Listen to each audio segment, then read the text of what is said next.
We picked up 4 Ataris at a local garage sale, along with games, controllers, and cords for $80. We're going to restore and keep the 7800 for ourselves, and then try to sell the 2600s for a profit. Will we break even, go in the hole, or make a profit?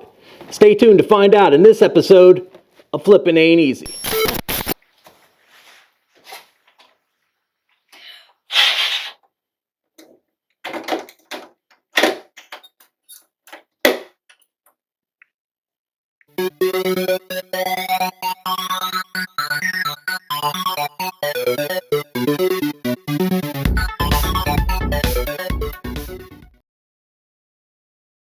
Alright guys, so we picked up all this Atari stuff from a local garage sale for $80. Let's take a little closer look at each item to see what we got and understand how to move forward. Up first, we've got an Atari 2600 Light Sixer. This doesn't appear to be in too bad a shape. The orange around the outside here is worn off. Pretty typical for these. Other than that, it just looks pretty dirty. None of these have been tested, so I don't know what we got. Could be junk, but these are pretty easy to fix if there are any issues, because it's typically down to just a couple items that could be bad. So Atari 2600 Light Sixer. Now we have a Atari 2600 4-switch console. Similar to the other, it looks like it just needs to be cleaned. It does got some kind of paint on it. I'm sure we can get that off, but it's just a 4-switch Atari 2600. We'll clean it up, test it, and see what we can do with this one. And we've got another Atari 2600 4-switch console. So for the Atari 2600s, we've got 1 Light Sixer and 2 4-switch consoles. Same as the others. It's filthy, needs to be cleaned up and tested. We'll check it out and see what we've got. Now we've got a set of Atari tennis paddles. Seem to be in good aesthetic condition anyways, just needs to be cleaned up a little bit and tested. And we got another set of Atari tennis paddles here. And one more set of Atari tennis paddles. An Atari 2600 joystick. Not in too bad shape. This just needs to be cleaned up. The rubber actually looks pretty good on this one. Another Atari 2600 joystick. This one's in pretty filthy shape. It's not beat up or anything really, it's just so filthy. Now the cord has seen better days, so I don't know about that, but the case and the rubber on here and everything seems to be okay, just very filthy. So we'll have to test this out and see how it does. We've got 2 Atari 2600 AC adapters for our consoles. Up next, we've got some games for the Atari 2600 to include Atlantis, Star Voyager, Demon Attack, Cosmic Arc, and another Star Voyager. Up next, we have a set of Atari 7800 games to include Choplifter, Galaga, Touchdown, Dig Dug, Tower Toppler, Centipede, Robotron 2084, Pole Position 2, One-on-One, Cracked. So in total we've got 10 Atari 7800 games. Atari 7800 AC adapter. I was told that this works. And I believe Best Electronics sells a new version of these. So if you need one, because these are kind of hard to come by, you could reach out to Best Electronics to pick up one if needed. 1, 2, 3, and 4 Atari 7800 joysticks. And last but not least, the Atari 7800 Pro system. Now, this is the reason that I bought any of this to begin with. There was an ad posted on Craigslist for a electronics garage sale, and when I spoke to the owners at the home, they told me that they used to buy and sell electronics for many years, everything ranging from typewriters, old radio equipment, to video games. On the posting, they had the yard sale from Thursday to Saturday, starting at 8 a.m. And typically yard sales are Friday and Saturday, so I was thinking, maybe I can get there at 8 or just a little before, and that way I'm ready. But it ended up being almost, it was like an hour and a half away from my home, so I didn't get there at 8. I didn't get there till 9:30. And within this lot, they also had, or within the garage sale, they also had a lot of Nintendo, Sega, and other related games. I seen that this was listed, and I wanted to pick up one of these because I want us to have a working Atari system where we can play 7800 games and the majority of the 2600 games. And you can do that with this system. So I seen it posted online, and I had sent an email to them ahead of time when I seen how far away it was, and I asked them if this was a working system, and I never received an email back. So I just went ahead and drove up, and when I got there it was 9:30, and all the Nintendo, Sega, pretty much everything game related was gone, with the exception of the Atari stuff. For whatever reason, nobody was interested in it, which I find to be pretty interesting, because these typically, the Atari 2600s and 7800s, they're not too hard to work on, and yeah, they're older at this point, all that stuff is, and you can usually get, at least on the 2600s, around $100 a piece for them on eBay when they're working. So I think some people had missed out on that, but it worked out for us, because that's really what I was wanting anyways, was this thing. And then I ended up bundling this with all the other Atari stuff that we bought from this garage sale for a total of $80. Now, I was told that this is not working. They plugged it in to try to get it to play, and it's not working. What does that mean as far as what's wrong with it? I have no idea. I'm going to have to take it apart, mess around with it, get it working. So we're going to do a restoration of this thing, and the plan is to keep it. Overall, what we want to do is we want to keep this console for ourselves, sell everything else to try to make our $80 back. I don't see that as being a problem, because we've been able to sell those 2600s for around $100 a piece recently. So we should make a good bit of money off of this, but we're going to hold on to this thing, try to get it working, restore it, and then I've got some plans for this in the future. Now, one more note to make.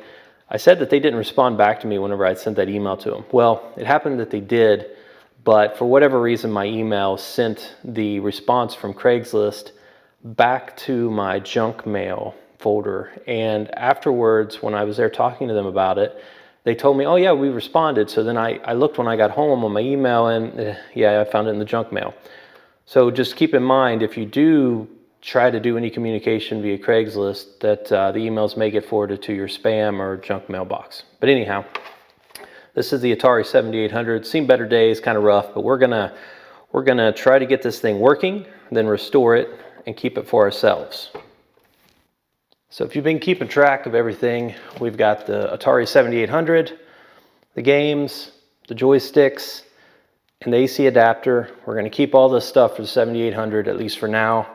For sure the console, I don't know about keeping all the games or all the joysticks. It depends on how it goes, if we can get them working. We only need 2 joysticks, but I don't know if there's 2 good ones in the lot. So we'll mess around with that and see how we come out. As far as the Atari 2600s, the joysticks, the tennis paddles, the 2600 games, all this stuff we're probably going to sell and see how we come out on it. But we've got 1 light 6er, 2 4-switch consoles, so there's 3 here. If I can get these working, they should go for close to $100 a piece. And then I'll include typically a joystick and a set of paddles with each one, and the AC adapter, etc. So here's the plan. We're gonna sell all the 2600 related stuff, try to make our $80 back, keep the 7800, restore it, get it working in the future, and go from there. Let's see if we can make some profit on this one. All right, you guys, so we were cleaning and testing out the Ataris and the 2600s. As we had stated in the intro, we had 3 of those, and the plan was to sell those and try to make a profit from the original $80 that we had put in. The light 6er and one of the 4 switches worked fine, but one of the 4 switches did not work. And it's getting power and everything. The voltage regulator seems to be working, but for whatever reason we don't have video out to the TV. Now, I could probably fix that, but the bigger issue that we ran into here was on one of the 4 switches. You'll notice here, it's kind of, you can't see really how bad it is in the camera, but there's a ton of paint all over this thing. And here's the bottom half, which is even worse. It's just all over.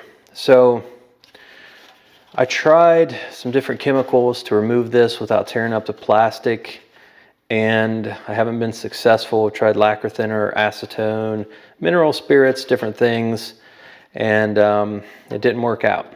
So what I ended up doing, the board and everything out of the 2600 that had paint on it, it was working fine. So I took both of them apart and I used the housing for this one that didn't have paint on it, and then I took the board from the one that had paint on it and I put them together, and we were able to get that working fine. So now what we're left with is a case that's got paint all over it, and then this board that has some kind of issue. So I think what we're going to do, instead of messing with this, if the housing was good, then I would just fix this and put them together. But I think I would have to try to paint the housing of the other one to get it to look right. And whenever you try to paint plastic, it just doesn't seem to want to stick real great. After you touch it over time, it comes off. So instead, I think I'm just going to keep this board and the housing for parts in the future in case I get another one of these and it needs some parts, switchers or whatever. I can just take them off and use them. Also, you know, maybe I'll come up with some type of a custom job for a 2600 console in the future that we can use the parts for on that. So anyhow, we're going to stick with the light 6er and then the 4 switch 2600 to try and sell them and recuperate or make a profit from the $80 initial amount of money that we had spent on everything here. So we'll see how it goes, and we're going to throw everything up on eBay, see what happens, and go from there.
All right, you guys, so you've seen us go through everything and then the final result after we cleaned and restored all three consoles. Now let's see how we did on eBay. The Atari Lite 6er sold on eBay for $121.33. After you subtract $6.33 for sales tax, $16.38 for transaction fees, and $14.07 for the shipping label, we made $84.55 for the Lite 6er. The 4-switch Atari 2600 sold on eBay for $85. After you subtract $11.56 for transaction fees and $14.09 for the shipping label, we made $59.35 for the 4-switch 2600. Now let's take a look and see how we did on the games. You'll notice there's 2 extra games, Combat and Pole Position 2. These are extra games that we had laying around, and I decided to throw them in with this lot. We made $99.80 from this lot on eBay. After you subtract $4.80 for sales tax, $13.52 for the transaction fees, and $11.49 for the shipping label, we made $69.99 from this lot. Alright guys, now let's take a look and see how we did overall. For the Lite 6er, we made $84.55. For this 4-switch 2600, we made $59.35. For the games, we made $69.99. Altogether, that brings us up to $213.89. We ended up having to pick up a couple parts from Console 5, including an AC power adapter. We ended up getting all those parts, including shipping and handling, for $16.64. So when you subtract the $16.64 from $213.89, that gives us $197.25. And then whenever we subtract the original $80 investment from this lot, from the $197.25, that brings us to a grand total of $117.25, or $29 an hour, considering we spent around 4 hours rebuilding all of the Ataris. Alright you guys, so you've seen what we were able to do with the garage sale Ataris that we purchased. We were able to make some profit and keep the Atari 7800 for ourselves. Not all of them worked out quite as good as what we'd hoped, but overall, we still made a profit. We were able to salvage some of the games, get them in the hands of other people who can enjoy them, and keep the 7800. So, to me, that's a success and a little bit of cash in our pocket. Thanks for tuning in. We greatly appreciate it. And until next time, keep gaming.